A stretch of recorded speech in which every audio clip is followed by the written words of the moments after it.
Tigowong tim penuntut umum dari KPK Kamis pagi datangi pengadilan Tipikor Palembang sambil nggawa duo koper. Jero duo koper tersebut berisi berkas dakwaan dari tersangka Juarsa, di mana berkas tersebut langsung diterima oleh Panitera Muda Tindak Pidana Korupsi Cecep Sudrajat.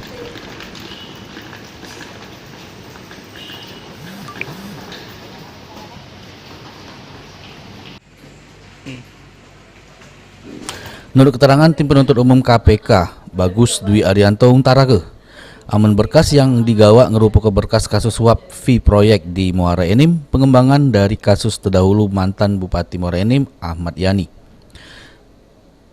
Sekarang posisi menunggu penetapan hakim sama jadwal sidang dari pengadilan Tipikor Palembang. Berkas Juarsa sudah dilimpahkan, benar ya Bang ya? Betul? Benar ya. Berkas sendiri itu udah ada berapa halaman Bang? Kalau dari berkasnya itu lumayan tebal ya, tapi kalau untuk halamannya terdiri dari lebih dari 30 hati, sekitar 30 hati lebih.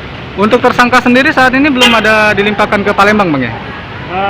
Untuk tersangka terdakwa saat ini belum dipindahkan karena saat ini memang kondisi COVID kan sedang memprihatinkan. Kita juga harus memperhatikan kepentingan terdakwa, kesehatan terdakwa dan juga semuanya kita perhatikan. Jadi kami memutuskan belum dipindahkan, bahkan karena kan sudah dilaksanakan sidang online. Ya. Jadi bisa dibayar secara sidang online yang terdakwa sidang dari Jakarta. Ada kemungkinan nggak tersangka dipindah ke Palembang nanti Bang? Itu tergantung nanti kepentingannya apa. Kalau memang ada kepentingan yang lebih ini bisa saja, tetapi nanti kan itu penahanan dari hakim. Ya.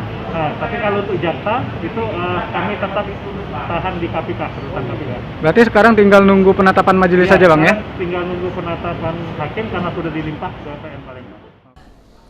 Sri Febriandi, PAL TV.